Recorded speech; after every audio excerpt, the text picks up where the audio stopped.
Okay. So we're going to say pretty much the rest of the week kind of ticked by. That was uneventful. Peter, have you made your way back out to the Skunk Ape meeting spot, for lack of a better term? He has gone out one time. He took one.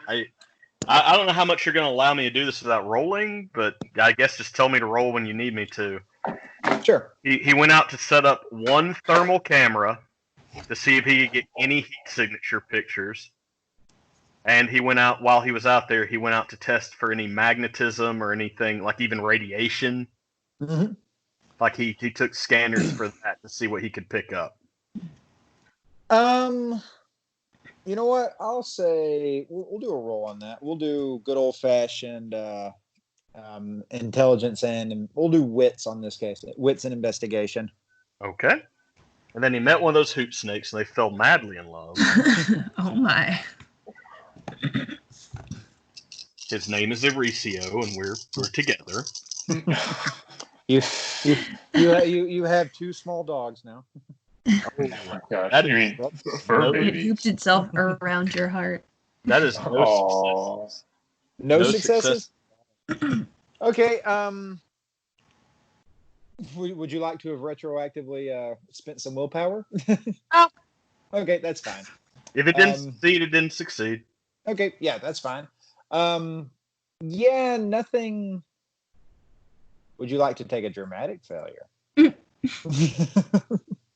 I mean, I'm literally there putting up a camera and trying to take readings, so...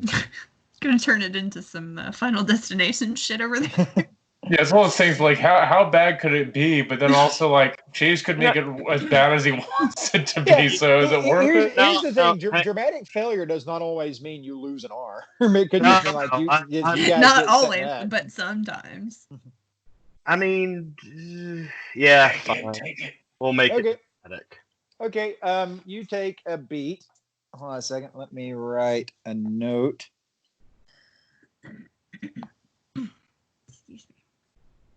Hold on a second.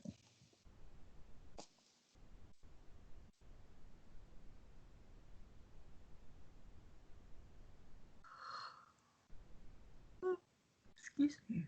Jeez Louise. Sam, you look like you're about to fall asleep, mate. Okay. That's a long one. Yeah, we'll do this little section and we'll call it an evening. Just a short session. So yeah, while you're out there, you don't find anything. You don't really find anything of note.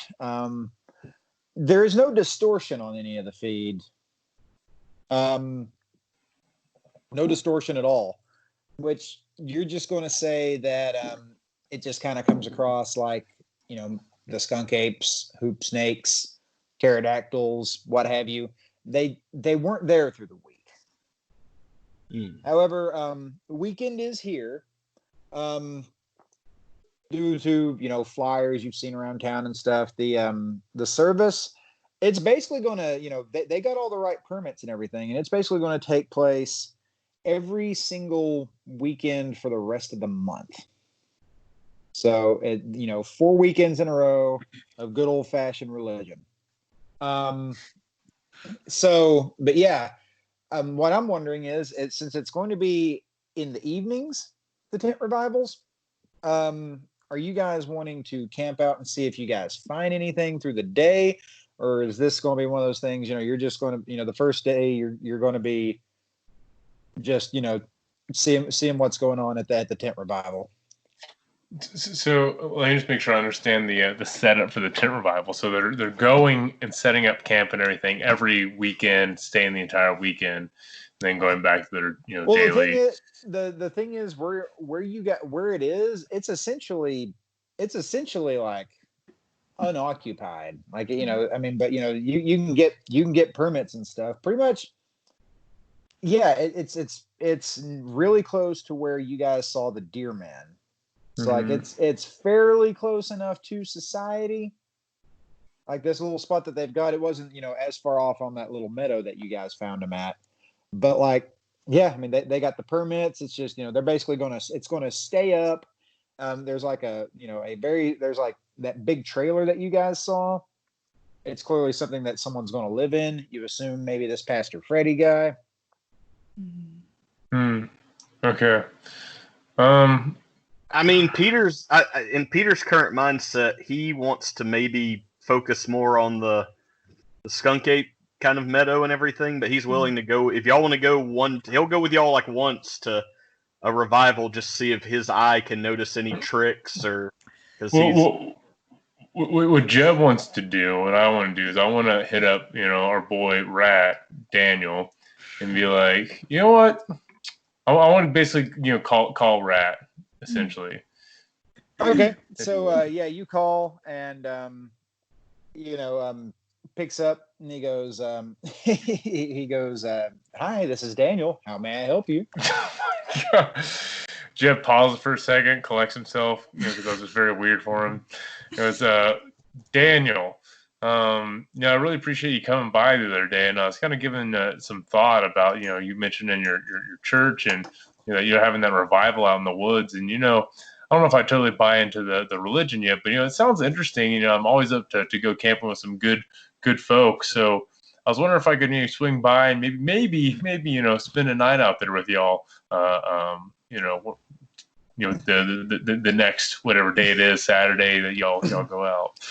He's like, well, I'm not. He's like, well, Jeb, I'm not going to be staying out in the woods. I'm going to go over there a couple of times. Like, it seems really cool. Like, did you check out any of the pamphlets or any of the stuff like this? Yeah. The dude seems, like a cool dude. Seems, really legit. I was honestly hoping that, actually, if we just go out together, I was hoping you kind of introduce me to him maybe, and we could just go out, kind of as like two friends, and you could, show me around, and kind of be my, I don't know, my friend that you brought your friend to church, that kind of thing. That's what I was hoping. He goes, you think we're friends? Oh well, yeah, sure, buddy. I mean, we've been through a lot together, so yeah, I'd consider you a friend. He goes, okay, yeah, sure. I mean, you know what? I think this guy's going to change your worldview. Like, he's got quite a presence. I'll say that much. He has. You're going to be impressed. You're going to be impressed. I hope so. I mean, sounds like a legit guy. So, how about I pick you up Saturday morning around 9:00 and we go over there? Okay. Yeah, that sounds 9 a.m. or p.m. A.m. Okay. Or p.m. I thought the revival's were at night. Apparently, yeah, they're at night. Sorry, they're at night. The tent revival is probably going to be starting around like 5 Go hang out in the I like the idea of Jeb and Daniel just like, all right, here we are at the tent. It's the tent, all right. Either way too early or way too late. Way too. Always a little. Yeah, it's going to start around like 5 or 6. Okay, all right. Then we'll roll in at a nice late at 6:37. All right. So yeah, you have a date. What's everyone else going to be doing? All right. So I'm assuming I text them that, because I figured that's the best way for us to get an in, is that instead of all four of us just rolling in, I can get at least a precursor kind of idea of what's going on. Okay. Well, do we want to sort of try to make this a twofer? So go in the evening and then the next morning go and see if we're going all the way out there, because it's kind of a schlep, right? Out to where we camped at, right? Yeah, like where you guys camp at in comparison to where the tent, the revival tent that you saw was getting set up is. It's about a 10-minute walk. Okay. Oh, that's not that far. But, I know Peter wants to try to see the critters again, if at all possible. And, we definitely want to try to gather as much information, obviously, far away. Personally, I don't want to be in any position to touch. So I'm going to, bring binoculars or something and, sit way the fuck back. But I figure we can... Oh, sorry. Go ahead. No, you go. I mean, if we're all going for the night, then Peter's gonna like pack his Jeep full of camping supplies, but he's got on a button-up shirt and a tie, some khakis. Okay. I think he's Right. looked ahead to see if pets are welcome in the tent. Are they? At the revival, you can bring them. I mean, it's the North Georgia mountains. People are going to be bringing. They're going to have dogs and stuff as long as they're well behaved. They're my pet possum. I was just saying, maybe a That's snake real. or two. And then Bast has her leash on, and Peter's kind of like she's on his shoulder, and they're walking together. Chonky princess. Okay, So so cute. yeah, when you guys start rolling into to the place, it's fairly packed. As these things generally are, you see a bunch of plates from out of town, mostly up around the North Georgia area. You got your Fannons, you got your Epworths, you got your Union counties, pretty much all around the area. And it's the kind of thing like, there's clearly, some kind of ministry going on the inside, but there's plenty of people like on the outside talking. There's even people like, people are like grilling and stuff. It's like, but the thing is like, it's a fairly warm event. Like, everybody's being super, super friendly. I don't trust it. But here's the thing though, is that like, none of them are like running up to you and start, trying to convert you or percentilize to you or anything. Like, it's just very simple. Like, just, hey, super friendly people offering you food, things like that. Jeb feels very at ease and very like his guard is totally, well, not totally down, but very like relaxed. Like he feels very, he's like, oh, this is just like going to, like a backyard bash or like any sort of like, first of the month Sunday dinner kind of thing, the church, honestly, that's what I was about to say. Any of the instances where you've gone to church with your parents or stuff like that, it's got that kind of vibe to it. Yeah, Peter's crowd. I heard it too. It's thundering really hard. Peter's crowd anxiety's kicked in. He's just kind of nervously petting Bass, but not talking to anyone. But he's not with the group, but he's close to the group. But he's not saying anything. Okay, so I'm going to roll with that, Peter. For the remainder of this scene, you're going to have a tilt. All of your like presence, manipulation, and composure, anything involving rolling those, you're going to do at a -1. Makes sense for him. Okay. So I'm assuming we're rolling up with the I almost call him Geek. Goodness, Rat. Daniel. Yeah, Geek is long gone. Thankfully, Geek was dead before we ever met him. Yeah. It's weird to think about, isn't it? Anyways, so yeah, I'm assuming we're rolling up with Daniel, the four of us together. Is that how we're entering this thing? Just to get it, right in my mind's eye. I imagine you guys came in separate vehicles and stuff, but right, because I picked up, Rat. But I'm going to tell Rat, like, all right, Rat, like, show me around, introduce me to some of your I don't know what to call them, your associates, church members. He's like, well, we're all part of the same congregation. He walks knows up to that, but he doesn't know what denomination this is. Shh. So the first thing he does is he walks up to this old elderly lady, very sweet looking, kind of poofed up old lady hair.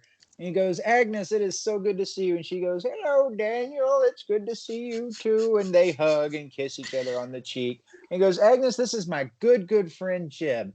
And he's really interested in what Pastor Randy is going to be doing here. She goes, oh, you sweet young man. Aren't you the one that runs the...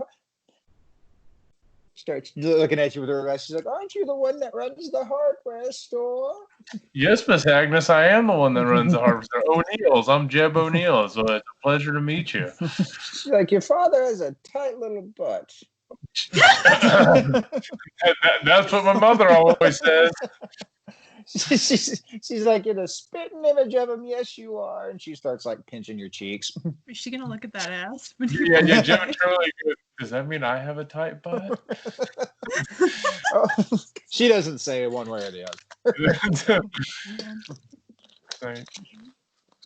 Yeah, and meanwhile, the two people who are the least comfortable in this, yeah, despite everybody like being like super friendly and stuff, there's music playing and stuff. A lot of more kind of like salt of the earth kinds of tunes. You hear some guitars, you hear some banjos. Everything's got very much kind of like a bluegrass kind of feel and stuff. But like, yeah, pretty much everybody like around. We'll say you guys, around like around like 7 o'clock ish. Yeah, we'll say about 7. Everyone kind of starts like making their way into the big tent. Sorry for follow, I guess. Well, motion to them to kind of go in. No, Peter's happy to just go somewhere where people won't look at him. Yeah. We can find a spot against like sort of the back wall kind of, or the back, whatever, part of the tent kind of tuck away. Away from Rang. Tell them, yeah, it's like y'all sit wherever you want. I'm going to try to get a little closer with Daniel. Daniel, it's so weird. Daniel up at the front. So yeah, if we want to kind of split, keep your ears perked and see if you hear anything a little different. So I'm gonna walk back to Daniel and be like, "Hey, Dan, let's get a good seat up front. Let's get right up in there." He's like, "Jeb, that is a great idea. Let's go ahead and get in there and start fighting for a good spot because I imagine it's going to fill really fast." Yeah, let's go. Yeah, weirdly enough, most of the people that they're fairly accommodating. You don't get a front row seat. That is pretty much reserved for. There's a couple of elderly people. There's a couple of people with they got some kind of infirmities, physical or mental. Just nice, pleasant front row seat. But you do manage to get like 2-3 rows in. Like basically like the warm up act. They got like some young some young local kid speaking, preaching the good word. Like you can make out every single detail on this kid's face. You're that close. Mm-hmm. Thing is, all the acne. He's got his really nice he's got his really nice striped Republican tie. So, that being said, this is a fairly big tent, and it's all essentially centered around it's all built essentially. Think like a circus tent. In all honesty, this kid is preaching in the center. And there's chairs and stuff radiating out, and this is a tent that could easily fit about 200 people. I mean, it's packed tight. Again, think a big circus tent. Gotcha. But our two little wallflowers, you guys are you can hear what's going on, but you're in a little bit of a crowd that's on the outside. I did bring binoculars though. Yeah. I mean, it's one of those things there's a big enough opening. I mean, for all intents and purposes, it's like they rented out a circus tent for this thing, an old thing with an opening big enough where an elephant can go through. But yeah, I mean, you guys are kind of in the section that's kind of poured out on the outside of the actual tent. Okay. Peter, if you want to borrow these binoculars, bud. I might, but Peter's but there's a little girl in front of him that's turned around and noticed that Peter has a cat and is trying to touch the cat, and Peter's trying to not pet her. Yeah, and this little girl, she's being insistent.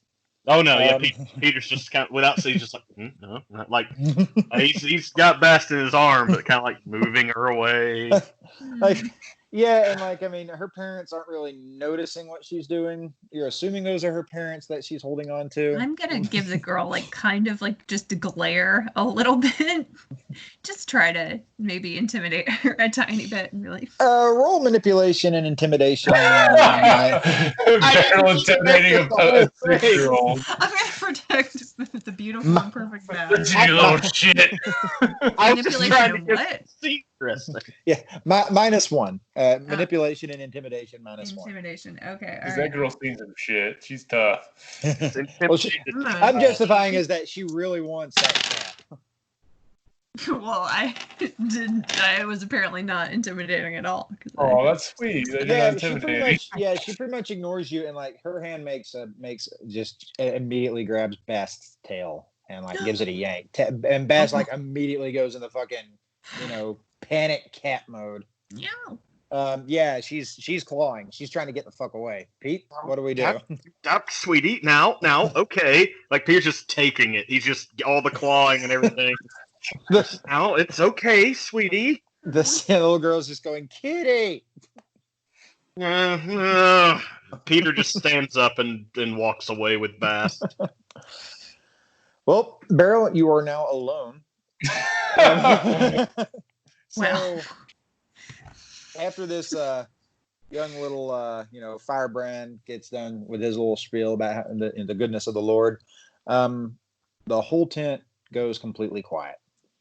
And pretty much, stepping out from like nowhere are these three young adults. Two men and a woman. One of the men is he looks maybe in his early 20s, really young, kind of lanky black kid. The other one, the woman, she's kind of heavy set, but they all come in, and they're all dressed. They're not dressed super weird or anything. They're all wearing their Sunday best, but all their hands are bandaged.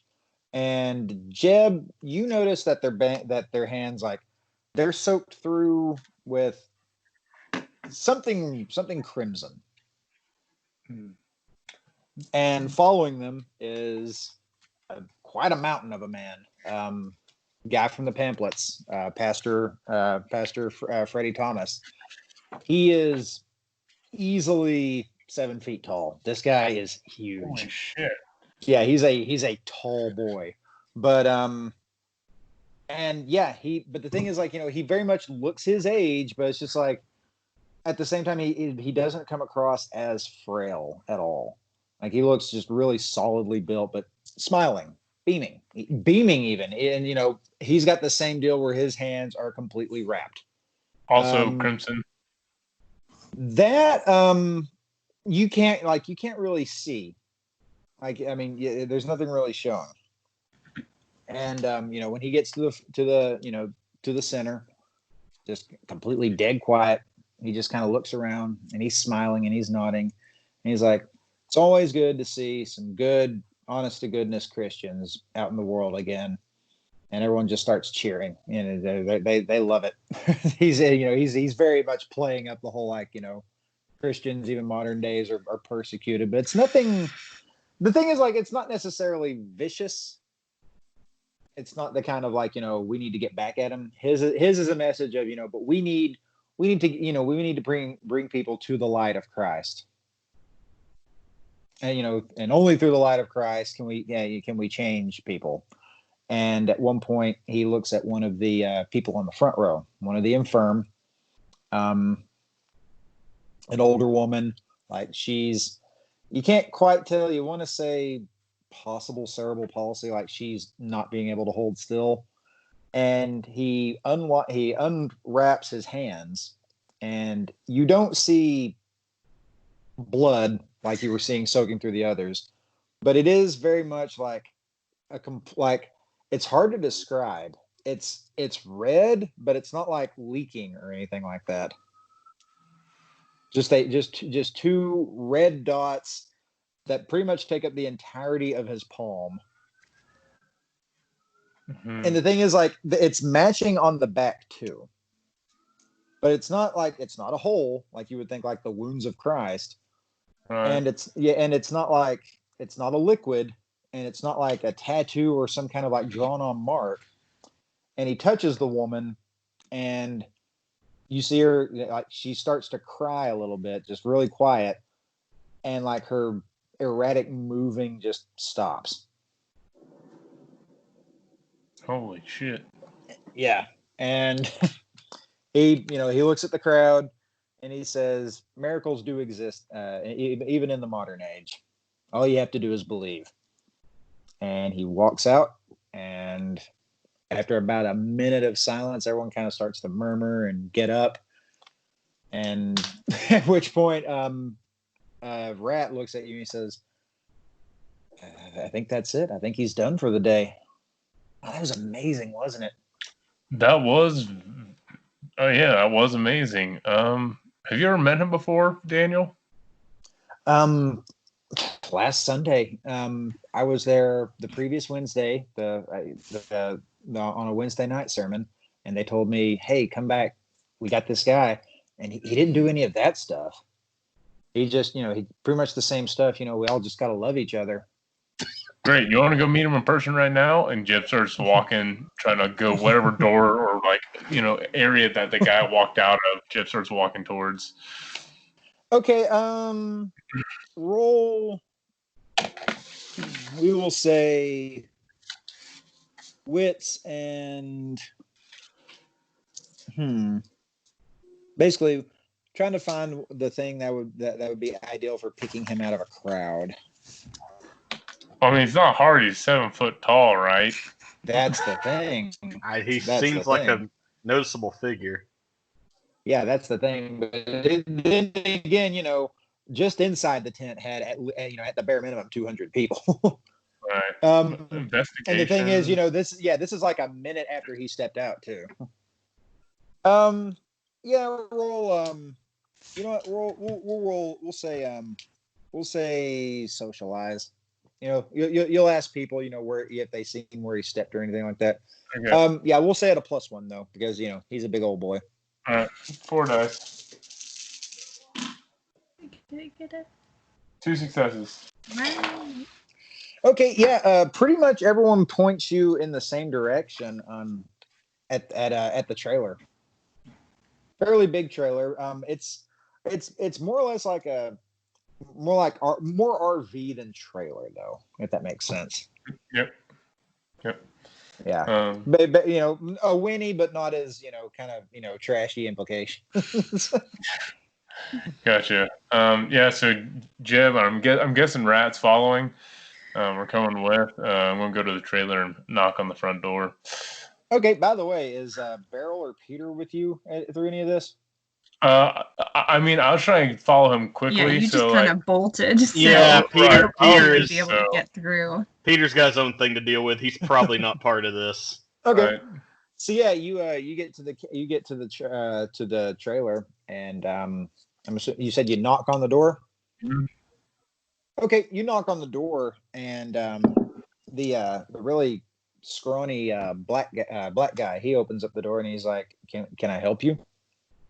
Yeah, hey man, I saw you up there on stage. My name's Jeb O'Neill. First time I was introduced to your church, I was just really impressed by the pastor's sermon. I just wanted to have a word with him if he was around. I don't want to take any of his time or too much of his time, but I just want to have a word with him. He's like, Pastor Freddie is he's an amazing man, but unfortunately he's pretty exhausted. Those kinds of things take a lot out of him.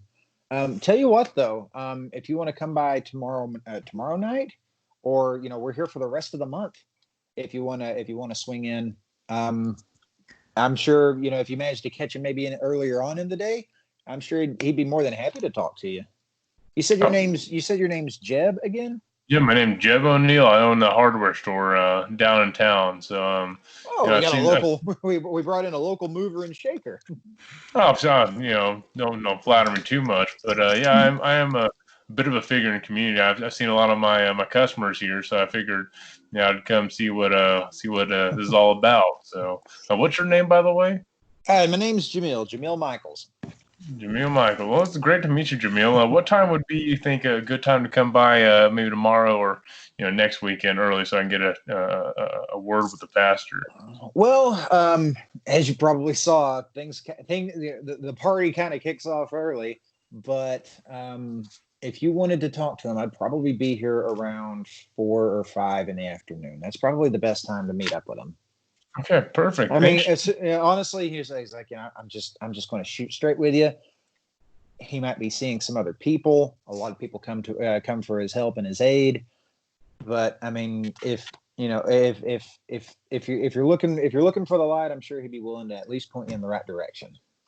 Well, yeah, for sure. And I just figured, this seems like a real legit thing. And so with me having a lot of communication with the people in the town, I figured if I could get better understanding of what y'all are doing here, then maybe I can, spread the good word through my store. So I think it'd be, mutually beneficial if I can, get a understanding of the church, and then, if you get what I'm putting down,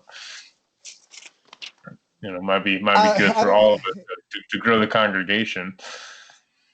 He's like, you know what? I like the way you talk.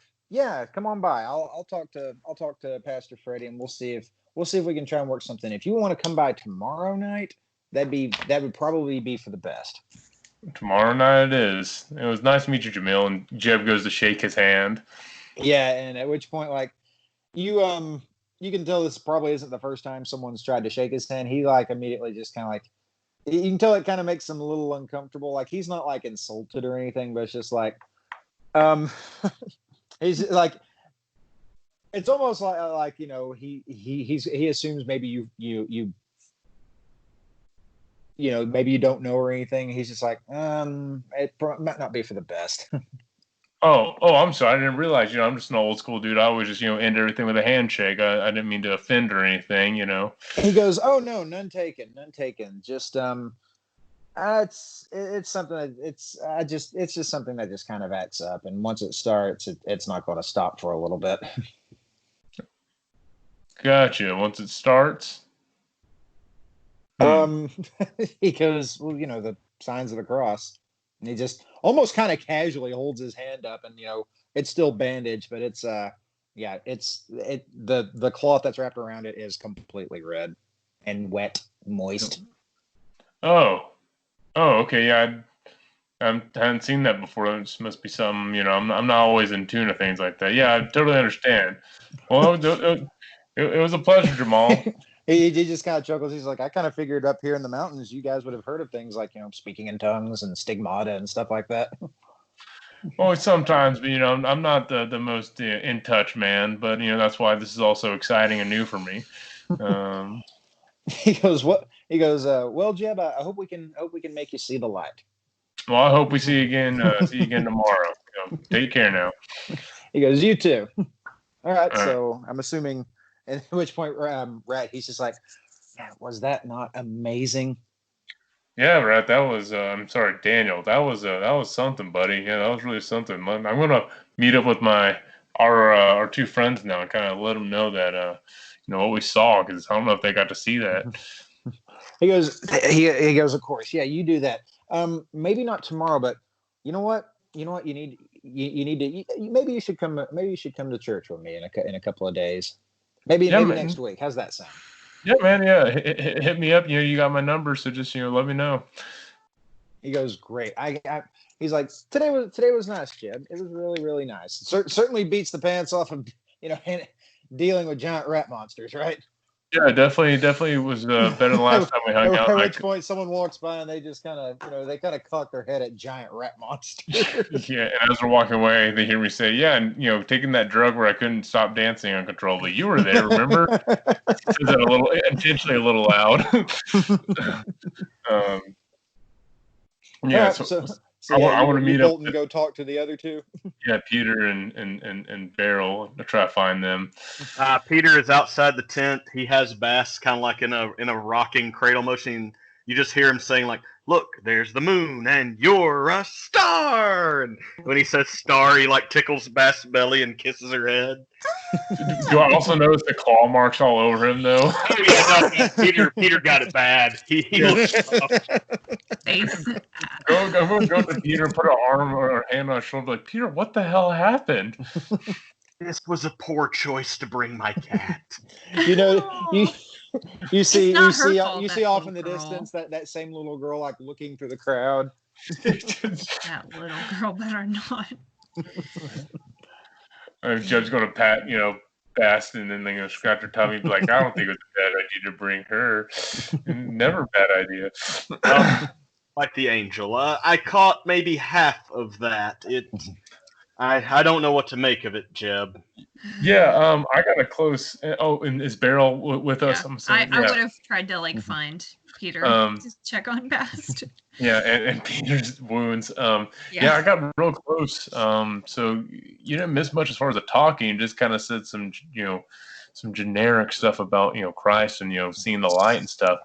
But then when he took his bandages off, and it might have been hard for you to see, Beryl, with you being in the back, but he had the marks kind of like Christ on his hands, where, like the nail kind of thing, but they weren't scars. They weren't like bloody. They're just like red dots. Like they weren't like tattoos or nothing. They're just kind of like some red marks on his hands. And then literally just like that video, when he touched that woman, her cerebral palsy or Parkinson's or whatever it was, she just stopped moving. And it could have been a plant, that's all they do sometimes, just get some person that pretends to shake, but the hands were very strange. This is all really, really weird, y'all.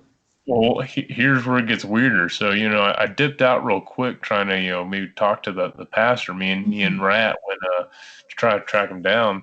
Went to his trailer, knocked on his door, and that lanky black fella, Jamal, he answered the door and said the pastor was real tired. And he also had the bandage's hands, but his hands were bloody, very, very bloody. But here's the good news.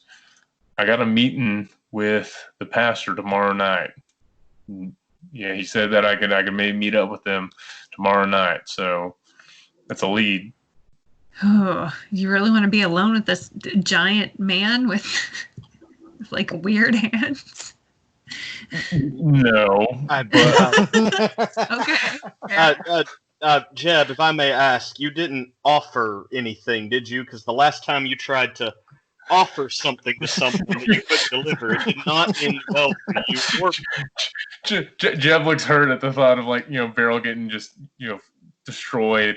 He goes, no, I this time I didn't offer anything. It's just two men or I think a man having a conversation, and I'll be by myself. Beryl, I'm sorry, I won't bring you into something like that again. It's just me. I'm debating if I should bring Rat with you to get, have anything weird happen to you. I'm honestly a little concerned. I don't know what this dude is capable of, even though we've seen him only use this power for good. Maybe it could be used for ill. I mean, we don't really know what this does, right? True. So but I feel like it might be unlikely, since I did express that I'm a known person. I'm not some vagrant, if I went missing or something. Yeah. People know something's wrong, and so it's just me and a man of God talking. I've done that plenty of times, so I don't think it'll be anything to worry about. Okay, I hope you're right. Me too. He's a little intimidating. And we will find out what happens on that next time.